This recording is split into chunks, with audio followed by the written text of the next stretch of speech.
There were 40 guests, fairy lights glowing over the backyard, music low, and everyone clinking glasses like we were the picture-perfect family.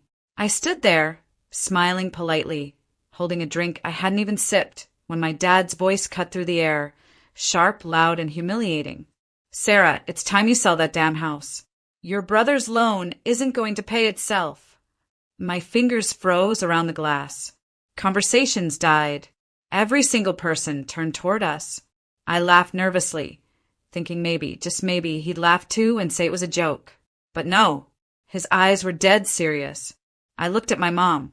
She didn't even flinch, just stood there like she agreed with him, like it was the most normal thing in the world to tell your daughter to throw away the one thing she'd built with her own blood and sweat, just to save her brother.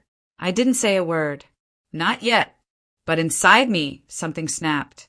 They thought I'd stay quiet like I always had, that I'd nod and swallow it, just like the hundreds of times before when they made me feel like I was less than their golden boy. But this time, I was done playing the obedient daughter. I glanced at my brother, Ryan, standing there in his branded shirt and fake Rolex, acting like he belonged on a magazine cover. Well, the truth was he couldn't pay his car loan, let alone his mounting debt. He didn't even look ashamed. He just smirked like he knew I'd cave, and maybe I would have years ago, back when I still craved their approval, back when I thought family meant sacrifice and silence. But that version of me, she didn't exist anymore. I placed my glass down gently, pretending like I was calm. But inside, my heart was thundering. Not from fear, oh no, from restraint, because I wanted to scream. I wanted to yell at the top of my lungs about how unfair it all was. But I didn't. I just smiled and said the 7 words that made every single person in that backyard stop breathing. "Then start packing. You've got 30 days. My dad's face twisted. "What are you talking about?" I tilted my head, savoring the moment. "You really don't know, do you?" The crowd murmured. Whispers floated around. My mom looked confused. My brother's jaw clenched. I leaned in slightly, my voice cool. "You've been living in my house. And now, I want it back." Silence, so thick it hurt my ears. And as their faces turned pale under the string lights, I knew this was just the beginning. They thought they knew me, but I was about to do something no one had ever imagined. People always assumed I had it easy, that because I was quiet, polite, and never caused a scene, I must have been the favorite child. They were wrong. From the very beginning, it was Ryan. Ryan with the big brown eyes and that fake charm he wore like a designer suit. My parents acted like he was born to be great. Every time he failed, they blamed the world. Every time I succeeded, they acted like it was luck. I got straight A's. They nodded. "Ryan passed with a C-? Let's celebrate. He worked so hard." By the time I was 15, I'd figured it out. The rules in our house didn't apply equally. I cooked dinner while Ryan played video games. I studied for scholarships while they paid for his tuition again and again because he kept dropping out of every college he enrolled in. And I never said a word. I worked 2 jobs through university. Came home late, feet aching, while Mom packed Ryan's favorite biryani for him because he was too stressed to cook. They drained part of their retirement fund to buy him a new car when his old one got repossessed. When I asked for a small loan to help cover a down payment for a studio apartment, Dad looked at me like I was asking him to sell a kidney. "You're independent, Sarah," he said. "You've always figured it out. We don't worry about you." That line stuck with me. "We don't worry about you." It sounded like a compliment until I realized it was code for you're on your own.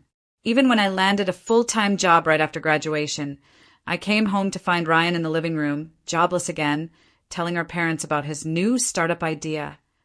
And once again, they clapped like proud seals. That startup failed within 6 months. And guess who paid his credit card bills again? Not me, but they expected me to. Quietly, like always. I remember one night, rain pouring outside. I came home soaked after staying late at the office. My shoes squelched with every step. I walked into the kitchen and Mom said, "Don't drip everywhere. Ryan's asleep, don't wake him." That was the moment I stopped trying to belong. I started planning my own life, inch by inch. Saved every bonus. Lived below my means. Stopped sharing my milestones because they weren't celebrated anyway. Eventually, I bought my own house. My dream house. No cosigners. No handouts. Just me. And the moment I shared the news, Dad asked if I'd put it in the family trust. Mom asked if Ryan could maybe move into the guest room, just for a few months. That's when I knew. To them, I was the backup plan. The emotional punching bag. The golden daughter turned scapegoat. But I wasn't going to be silent anymore. They'd built their world on the assumption I'd always be the one to sacrifice. Now, I was going to show them what happened when the quiet one stops playing nice. It wasn't just a house. It was mine. Every brick, every polished floorboard. Every key on that ring represented years of hustling, of swallowing my pride, of hearing no and still pushing forward. I didn't have a fairy godmother, no rich uncle, no secret inheritance. Just a spreadsheet, sheer willpower, and a silent promise to myself. One day, I'll walk into a place that no one can take from me. And I did. The day I got the keys, I cried alone in the empty living room. No champagne, no cheering family, just me and the walls that now held space for my freedom. But freedom in my family came with strings. When I first mentioned the house, my mom's first words weren't, "I'm proud of you." They were, "Wow, so far from the city. Are you sure it's safe there alone?" Translation: why didn't you let us control this too? A week later, Ryan stopped by with my dad. He walked through the house like he was doing me a favor, pointing out things like, "This kitchen's nice. You could totally Airbnb the basement and help with our situation." Our situation, what he meant was his mess. His fourth failed business. The luxury SUV he couldn't pay off. The personal loan that was now threatening to tank his credit score. Then came the bombshell. Dad sat me down and said, with all the fake calm in the world, "Look, sweetheart, we've always supported each other in this family. It's time you step up. Sell this place. Use the money to get Ryan back on his feet. Your turn to help, okay?" I stared at him, trying not to laugh or cry. My turn? As if I hadn't been silently helping my whole life while Ryan ran through every opportunity like it was a toy he got bored of. I nodded slowly. "Okay, I'll think about it." And they thought they'd won. But in my mind, something dark and razor-sharp had already started forming. I wasn't going to sell. Not even close. Instead, I made a quiet call to my real estate lawyer. I asked him how to set up a private LLC. I transferred the deed into it. Made sure nothing was traceable to me publicly. Then I made another call.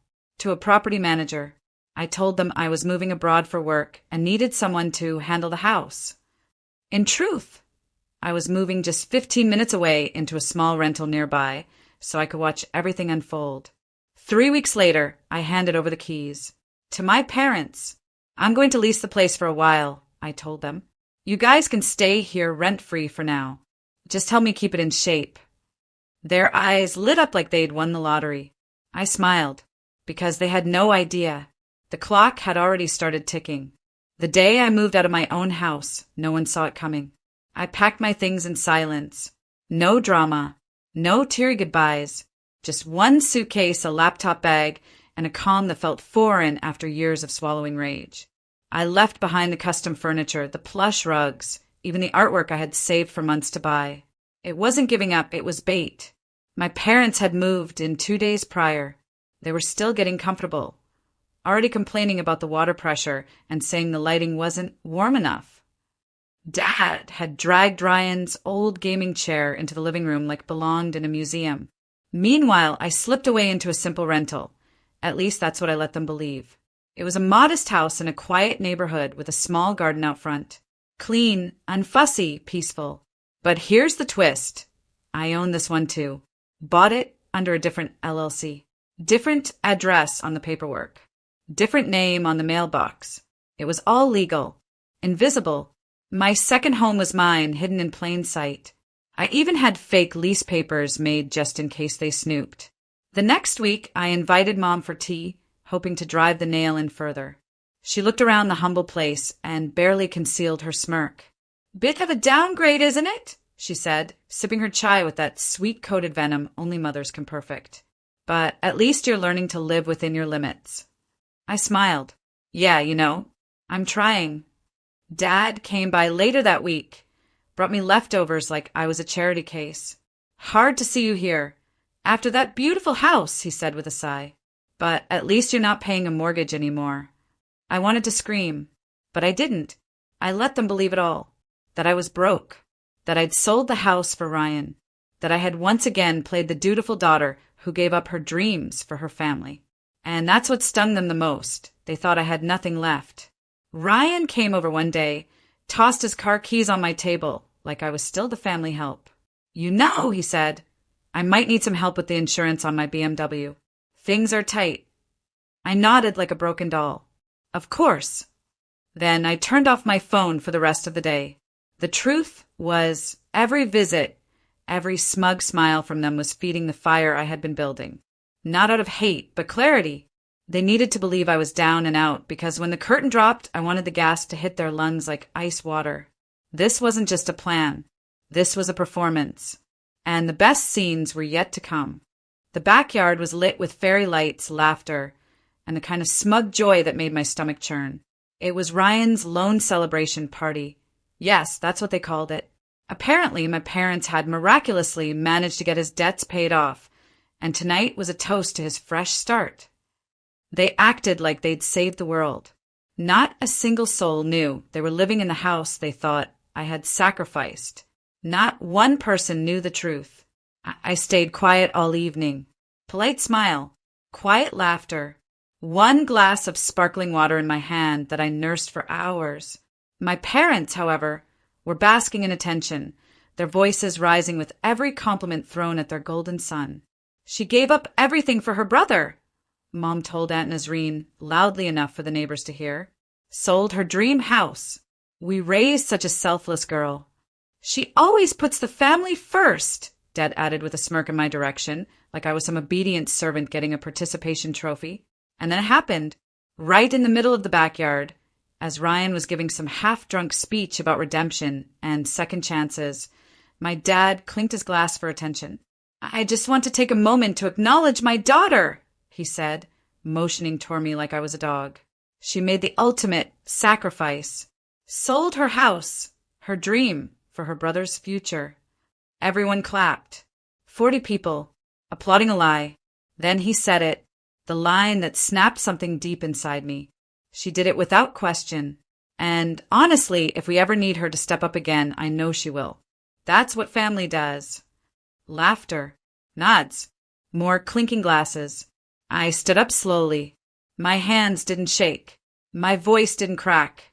I'd rehearsed this moment 1,000 times in my head. You're right, Dad. That is what family does. I looked around at the crowd. But what family doesn't do is lie, manipulate, and mooch off the only child who ever stood on her own 2 feet. The backyard fell silent. I took a breath, then turned toward my parents.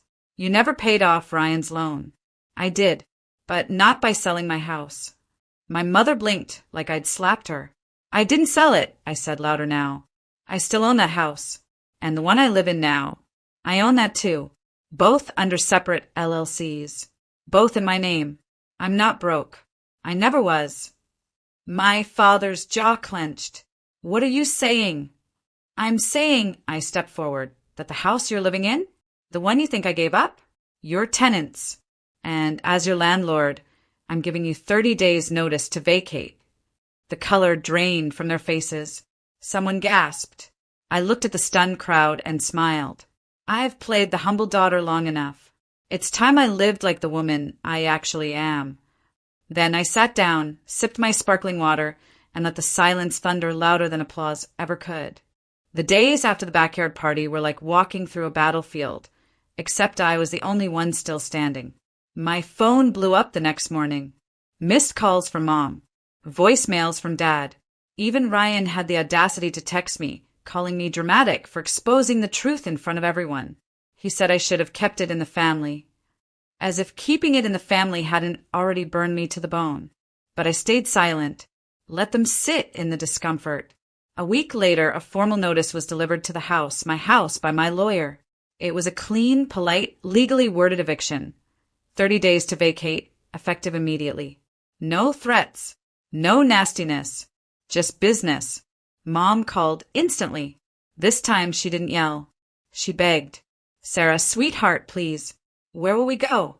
How could you do this to your own parents? I didn't flinch. The same way you guilt me into giving up everything, I replied, calm as glass. That house was my reward for a decade of sacrifice. You treated it like a pawn. I'm just taking back what was always mine. Dad didn't call. He sent an email. One line. You've embarrassed this family. I didn't reply to that either. I didn't need to. Meanwhile, word spread like wildfire through the family. Aunties called to check in, which really meant gather gossip. Cousins who hadn't messaged me in years suddenly popped up with "You go, girl" texts. Some admired me. Some judged me. None of it mattered. The best part? The tenants they had unknowingly mocked, my neighbors, started treating me differently. One even stopped me in the grocery store. You're the one who gave them 30 days, right? That was brave. I just smiled and nodded. Some debts can't be paid in silence anymore. 2 weeks before move out, I passed by the house. Dad was sitting on the porch, shoulders hunched. He looked smaller than I remembered, like the weight of entitlement was finally crushing him. I didn't stop. Instead, I drove past in my quiet car, windows up, music playing low. I wasn't looking for revenge anymore. I was honoring my own survival. Ryan tried once more, showing up at my rental doorstep. He had that fake soft tone he always used when he needed something. You've made your point, he said. But there are parents, Sarah. You can't just kick them out. I can, I said firmly. And I am. He scoffed. You used to be so loyal. I tilted my head. No, Ryan. I used to be so blind. By the time the final week rolled around, the house was nearly empty. Furniture gone. Curtains taken down. The dream I had once built and offered as shelter to those who never deserved it was finally mine again, not just in name, but in power. And when day 30 came, I stood at the gate as they drove off. Not a word was exchanged, but their silence was louder than any apology they never gave. It didn't take long for Ryan's carefully spun web of lies to start unraveling. Turns out, being bailed out once just gave him the confidence to dig a deeper hole. Without my parents' roof over their heads or their fantasy that I'd always come through, they all began to feel what real pressure tasted like. And Ryan? He cracked first.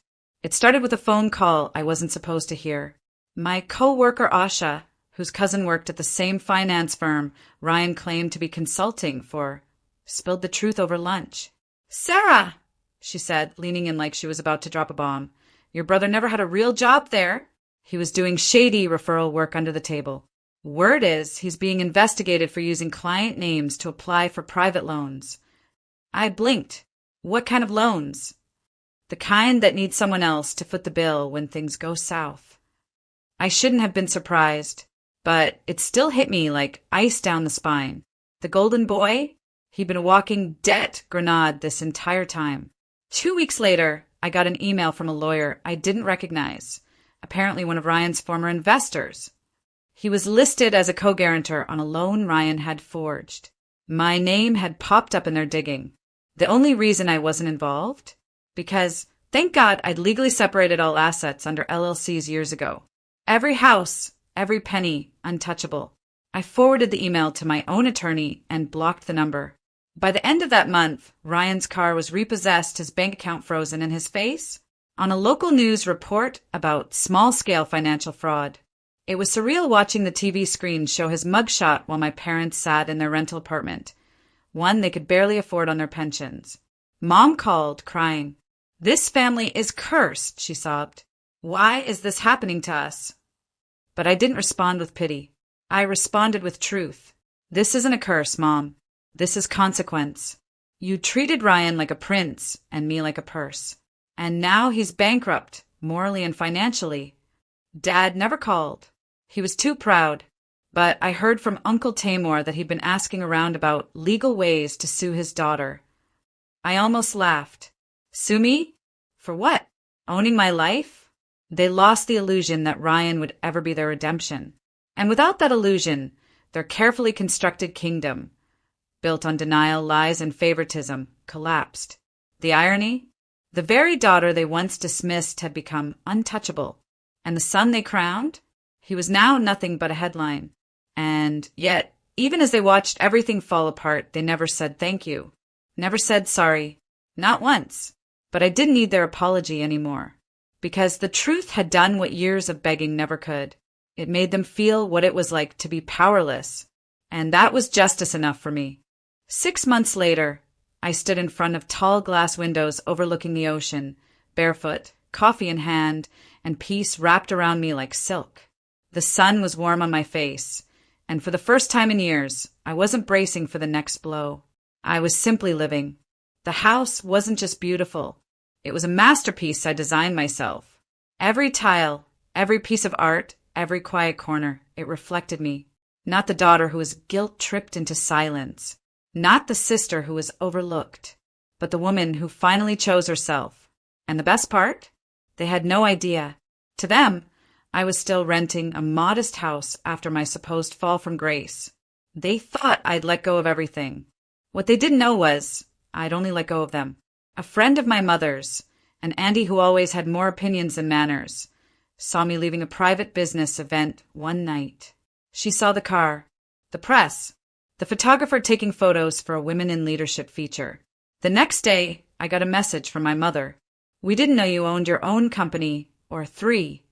Followed by, your new house, is it the one from that magazine shoot? No apology. No, we were wrong. Just the stunned realization that the daughter they once treated like an ATM had become a force of nature, and they weren't even part of the story anymore. It was poetic. Ryan tried to reappear too. After his legal fallout and public disgrace, he was doing freelance consulting, which was just code for begging people to trust him again. He emailed me, "Hey sis, maybe we could grab coffee sometime? Talk. Catch up." I stared at the screen for a moment, then deleted it. No reply. No need. Because here's the thing, this wasn't a revenge story. This was a rebirth. I had built more than a business. I had built freedom. My team respected me. My clients trusted me. I mentored young women who reminded me of my younger self. Hungry, capable, and tired of being told to be quiet. My final move wasn't to destroy them. It was to become someone they'd never reach again. At a charity gala weeks later, I accepted an award for community entrepreneurship. The room was full of leaders, mentors, people who saw me for who I really was. As I stepped off the stage, a woman approached me. Slightly older, tearful, a mother of 2 daughters. "You give people like us hope," she whispered. That was the moment I knew. Everything I went through, the betrayal, the heartbreak, the silence, it wasn't in vain. It had carved me into someone unbreakable, someone real. They underestimated me, but I never did. And now, I was no longer the golden daughter they dismissed.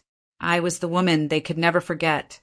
Thanksgiving was always a time for family, laughter, and shared memories. The kitchen filled with the scent of roasting turkey, pumpkin pies, and the unmistakable hum of the dinner table set up for everyone. It was a tradition we never missed, no matter how busy life got. But this year was different. It was the one time of the year that I could count on my family to be together. So when I heard those words, "Thanksgiving is canceled, we can't afford it," something inside me snapped. My dad, the person who always acted like the pillar of strength, the one who kept everything together, was now telling me we couldn't even afford to celebrate a holiday? My mind raced with disbelief. "What do you mean you can't afford it? You're telling me we're canceling Thanksgiving?" I asked, my voice rising despite myself.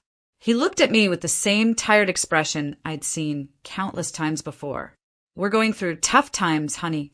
Things are tight. You understand, right?"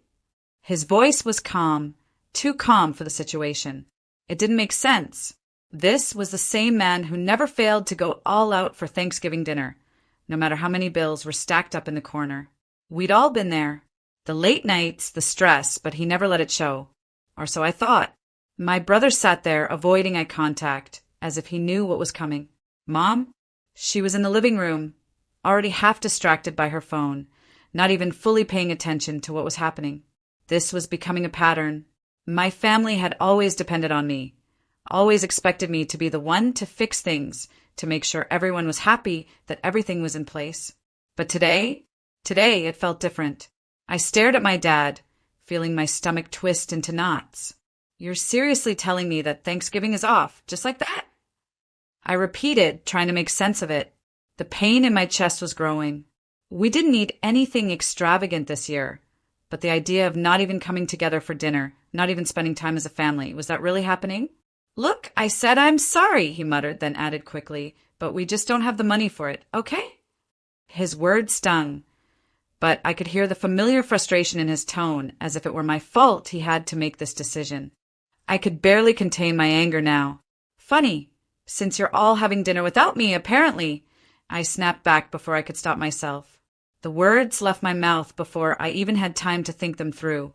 But once I said it, I couldn't take them back. My dad froze. The words hit him like a punch.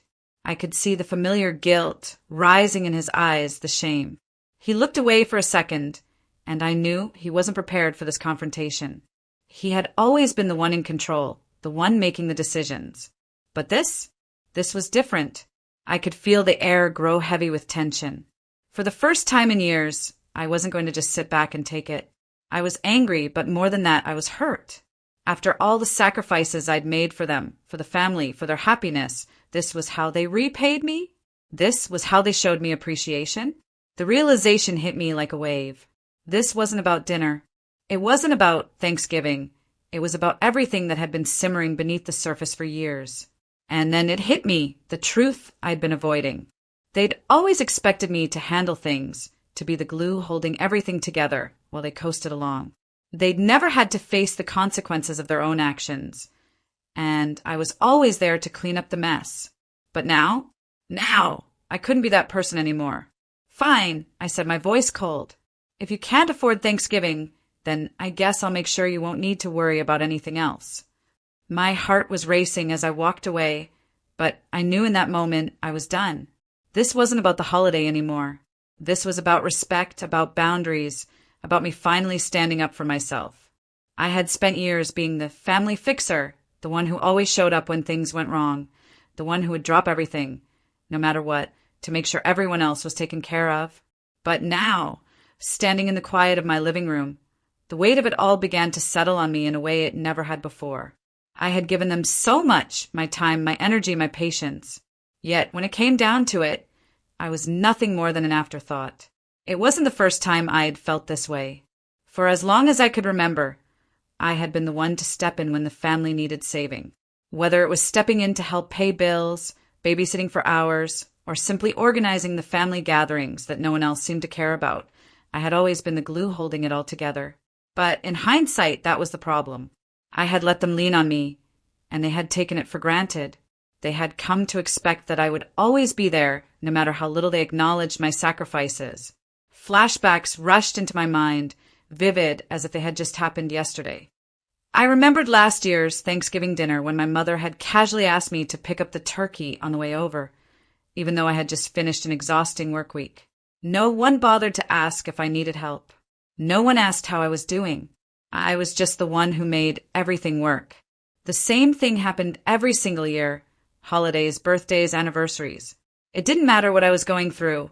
I was always expected to prioritize their needs over my own.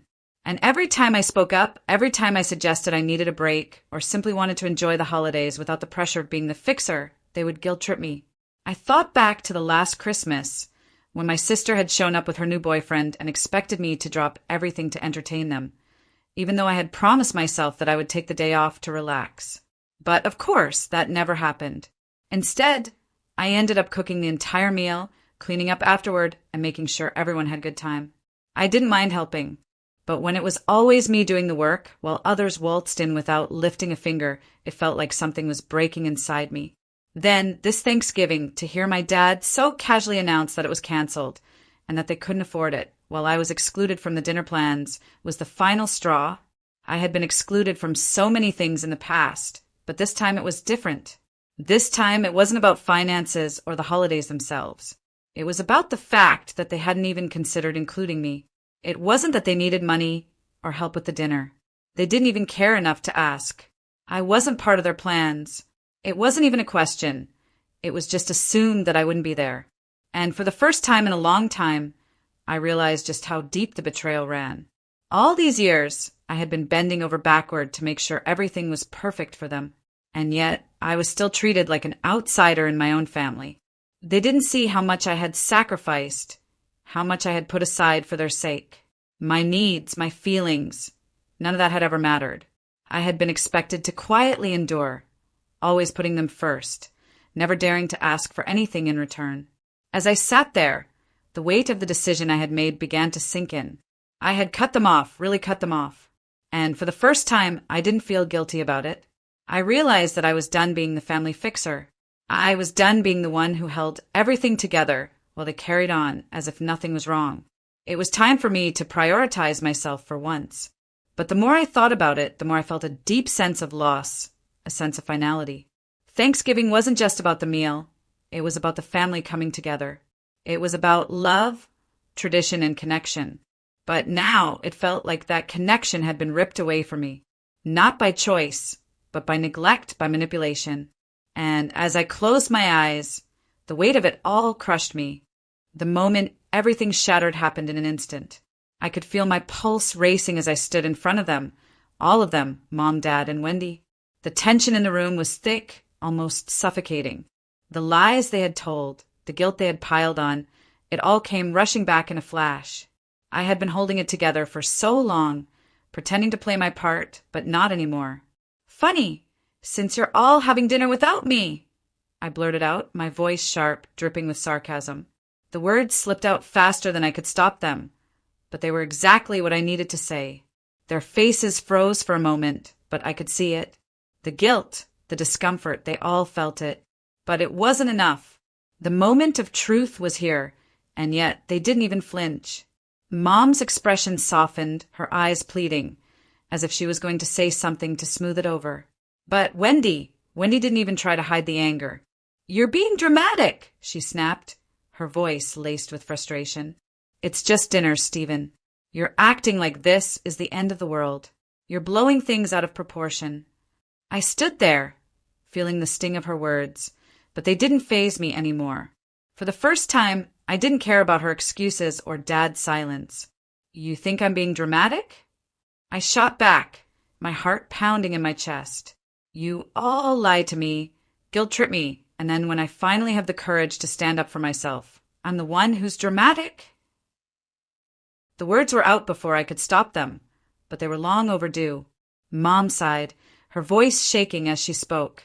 "You know we didn't mean to hurt you, Stephen, but this is just how it is. We've always done things like this." It wasn't a new excuse. It was the same tired, overused justification that had kept me in line for years. But not anymore. Not this time. "No," I said firmly, my voice steady and sure. "It's not just how it is. It's how you've made it. And I'm done.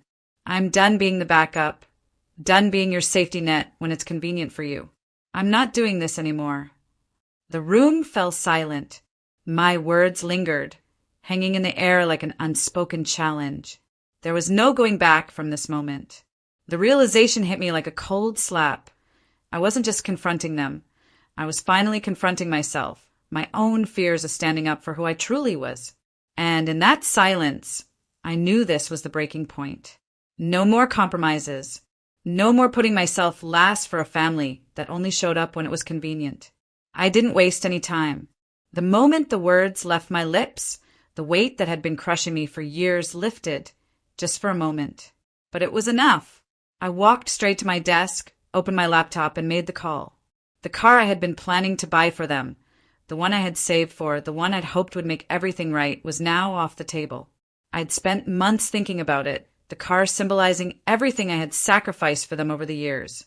It was supposed to be a grand gesture, a way to show them I still cared, to prove I was still their son, the one who always showed up, always put others first. But it wasn't a gift anymore. It was a weight, an expectation that I didn't want to bear any longer. I clicked cancel on the transaction. I felt the flood of relief rush through me, but along with it came a sharp pang of guilt. This was going to hurt them. I knew it. They were going to react, maybe even beg me to reconsider. But I had already made my decision. This wasn't just about the car, it was about everything. The years of bending over backward for them, of letting my own needs and desires take a back seat to theirs. I had been living my life in the shadows of their expectations, carrying their burden while they sat back and expected me to always be there. No more. This wasn't about punishing them. It was about me finally standing up for myself. I wasn't a doormat, a backup plan that they could call on when they needed something and then discard when it wasn't convenient. This decision wasn't about the car. It was about reclaiming my life. The moment I hit send on the cancellation, I felt like I had finally taken back a piece of myself that I had given away over the years. A piece I hadn't even realized was gone until it was returned to me. I wasn't going to be controlled by their guilt trips, their expectations, and their endless demands anymore. The ripple effect didn't take long to hit. Less than an hour later, my phone buzzed. The texts flooded in. First, Mom, what are you doing, Stephen? The car was supposed to be a family gift. You can't just cancel it like that. Then Dad, with his usual quiet yet powerful words, You're breaking your mother's heart, son. But the one that really hit was Wendy's. What the hell is wrong with you? You can't just do this. You're being selfish. We've always been there for you. I sat there, staring at the screen, my fingers hovering over the keyboard. It was so tempting to cave in, to respond with an apology and somehow make it all better. But no, I couldn't. I had made my choice and I wasn't going back. I took a deep breath and put the phone down. A strange feeling settled over me. Relief. For the first time in years, I didn't feel like I was on the edge of a breakdown. Instead, I felt free, empowered. But there was also guilt. It hit me in waves, like a constant undertow, trying to drag me back into their world of manipulation. I wondered if I had done the right thing. Would they understand eventually? Would they even care that I was trying to fix myself? Or was I just some failure in their eyes? The guilt was there, but it didn't have the power it once did. It was nothing compared to the relief of knowing I had taken control of my own life, for the first time in ages. The first wave hit me fast, like a storm crashing over a calm sea. My phone buzzed constantly, the screen flashing with name after name.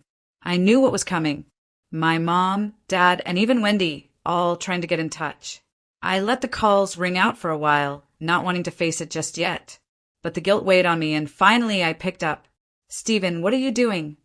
It was Mom, her voice shaky, laced with the kind of sadness that always made me second-guess myself. You can't just cancel the car like that. We need it. We need you. Her words twisted in my chest. It was the same script, the same plea. I had heard it so many times before. But this time I wasn't giving in. I wasn't backing down. Mom, I'm done, I said, trying to keep my voice steady. I've been giving, and you've never cared about what I need. It's over. I could hear her gasp on the other end. Don't say that. Please, you're making a mistake. Think about how much we've done for you. How much we've supported you. She paused, her voice cracking. We're family. We love you. The guilt trip had begun, but I was prepared. I had heard it all before, the guilt-laden emotional appeals meant to reel me back in. It was their final card, the one they always played when things were about to fall apart. Mom, I've thought about it. I've thought about everything, and this isn't just about the car. It's about how you've treated me all these years. I'm done being the one who sacrifices while you all take without ever giving anything back. The phone was quiet for a moment, and then I heard her voice again, softer this time, more pleading. You're making a mistake, Stephen. Please don't cut us off.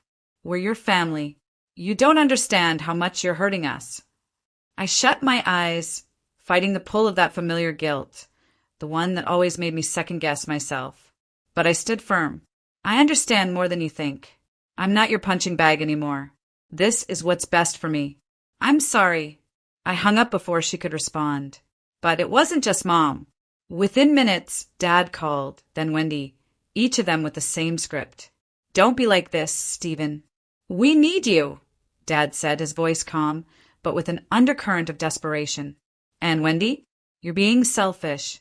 We've always been there for you, and now you're just abandoning us. The words stung, even though I knew they were manipulative. They were trying to make me feel bad. They wanted me to bend, to apologize, to go back to the way things were. But I knew I couldn't. Yet, as I sat there, staring at my phone, a nagging feeling crept in. Was I being too harsh? Could I have handled this better? What if this was too extreme? What if I was pushing them away for good? The thought made my chest tighten. I began to doubt myself, wondering if maybe I could have been more patient, maybe tried to work things out without pulling away so drastically. The guilt crept in again, quiet and insistent, telling me I might have overreacted.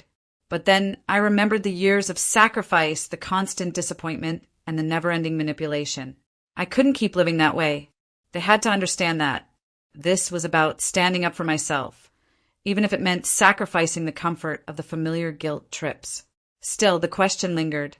Had I done the right thing? Would this really make them understand, or would I just be alone in the end? I didn't know the answer yet, but I had made my choice and I wasn't turning back. The calls kept coming, each one more desperate than the last. I let them ring out, giving myself time to breathe before answering. But eventually I couldn't avoid it anymore. This time it was Dad.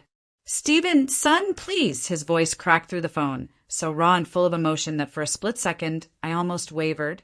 "You're making a mistake. We really need you here. Your mother, she's worried. And with my health problems, I don't know how much longer I can manage without you." I knew what he was doing. He'd used his health before, like a weapon, to make me feel guilty. But hearing it again, hearing the familiar tone of desperation, brought the old feelings rushing back. It was like I could see all the times I'd dropped everything to rush over, the countless hours I'd spent trying to keep everything together for them. The thought of him in pain, of Mom being worried, pulled at me. It was all too familiar. I took a deep breath before speaking, trying to keep my voice steady. "Dad, I'm sorry, but this isn't about your health. It's about how you and Mom have treated me my whole life. I've always been there for you, but it's never been enough. And now you want me to keep sacrificing for you? I can't do that anymore." There was a long pause on the other end of the line, and then Dad's voice became softer, almost pleading. "Son, please, I'm not asking for much. Just come home. For us. I don't know what I'll do if I lose you. Don't leave us like this." I felt a pang in my chest. It hit me harder than I expected. The weight of everything, the guilt, the love, the hurt, felt like it was closing in on me. But I couldn't go back. Not now. Not after everything I'd been through. I had to keep standing my ground. "I can't, Dad. I just can't." Before he could respond, I ended the call. I didn't want to hear any more of the same empty promises. I knew the game by now. It was always the same. I would give, they would take, and nothing would change. But the calls didn't stop. They were relentless. The next few days were a blur of messages and voicemails, all begging me to come back, to fix things, to put everything behind us and move on like we always had. Wendy called too, with her usual mix of guilt and charm. "You can't just walk away from family like this," she said, sounding like she was on the verge of tears. "We've always been there for you. Don't you remember everything we've done together? You owe us this." It was the same line, the same manipulation. But now it didn't faze me. "Wendy, I've done enough," I told her, my voice firm. "I've given, and I've been treated like a doormat. You want me to come back, but nothing will change. I'm not doing this anymore. Not unless things change." The desperation in her voice was palpable. "Please, Stephen. We're family. We need you. Your dad needs you. We'll fix everything. We promise. Just come home." It wasn't the first time I'd heard those promises, and I knew it wouldn't be the last. But the promises were empty. I could see right through them. They were just words, meant to manipulate me into returning to my old role. The fixer, the one who always cleaned up the mess. But I wasn't that person anymore. Not for them. Not for anyone. I blocked their numbers after that. I knew it was harsh, but I couldn't keep getting sucked back into their web. I had to protect myself. The calls stopped coming, but the guilt lingered. The quiet moments when I'd question whether I was being too harsh, whether I was overreacting. But deep down, I knew I had made the right decision. The family had to learn to stand on their own for once. The moment I ended the call with Wendy, something inside me shifted. It was as though a heavy burden that I didn't even realize I was carrying had finally been lifted from my shoulders. In the past, I would have panicked. I would have agonized over every word, every action. I would have second-guessed myself until I couldn't breathe. But this time, I didn't feel the usual guilt creeping in. I didn't feel the tug of obligation, the nagging sense that I was somehow betraying my family. I had always thought that family was everything, that loyalty and sacrifice were the ultimate signs of love. I had believed for so long that my role in the family was to be the fixer, the one who picked up the pieces, who dealt with the mess, who bore the weight of everyone else's problems. But as I stood there, alone in my apartment, I realized that I had been a martyr to a system that took and took without ever giving anything back. This wasn't just about the car, or the holidays, or even the years of feeling like I was the only one who cared. It was about something much deeper. It was about my self-worth. I had spent so many years putting everyone else's needs first that I had forgotten about myself. My life had been nothing but a string of sacrifices, all for people who only saw me as a tool to make their lives easier. But now, for the first time, I felt empowered. I wasn't afraid anymore. I wasn't scared to stand up for myself. In fact, it felt liberating. For once, I wasn't the one caving under pressure. I wasn't the one cleaning up after everyone. I was reclaiming my own life, my own happiness. The satisfaction of standing up for myself was something I had never experienced before. It was bittersweet, of course. I couldn't deny that a part of me still longed for the family I had tried so hard to hold together. There were moments, fleeting, painful moments, when I wished things had turned out differently. But those moments were getting fewer and fewer. The more I let go, the more I saw the freedom in it. Family doesn't always mean blood. It doesn't always mean that you have to endure everything, sacrifice everything, for people who are willing to discard you when it's convenient for them. The love I had been giving, the loyalty I had been offering was a one-way street. I had allowed myself to be used for so long that I had lost sight of what healthy love and boundaries looked like. I had learned that the most loving thing I could do for myself and for them was to let go. It wasn't easy and it didn't feel good at first, but it was the right thing, and that was something I needed to come to terms with. In the days that followed, I began to reflect on the journey I had been on. I wasn't the person I had been a few months ago, the anxious, guilt-ridden man who had believed he had to keep fixing everything. I was stronger now. I had drawn a line in the sand, and I had stood firm on it. I wasn't the family doormat anymore. I was someone who could prioritize themselves, and that was the most important transformation of all. As the weeks passed, the calls kept coming. The voicemails piled up, each one filled with varying degrees of desperation, guilt, and frustration. At first, I felt a twinge of something, regret perhaps or fear. But then each time I listened to their voices, I realized something that had been staring me in the face all along. They weren't just trying to make things right.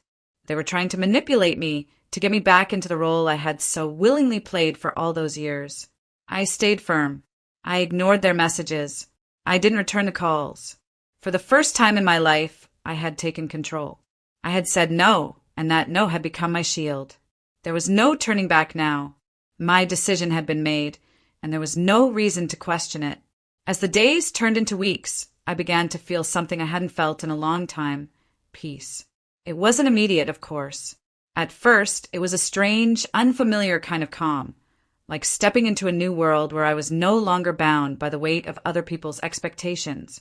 But little by little, I began to see the fruits of my decision. I found new friends, people who didn't see me as a fixer or a problem solver. They just saw me, the real me. They didn't need me to sacrifice my happiness for them. Instead, we laughed, we shared experiences, and most importantly, they respected my boundaries. I also pursued things I had always put off. I started painting again, something I loved as a child but had abandoned in the chaos of family drama. I took up cooking classes, something I had always wanted to do but never had the time for. I traveled, exploring new places and meeting new people. But the most important change wasn't in what I was doing, but in how I felt about it. I had found a sense of freedom I never thought possible. Meanwhile, the family's attempts grew more desperate. They tried calling again, sending messages, and even showing up at my apartment unannounced. But by now, I was different. I no longer felt the urge to answer the phone or explain myself.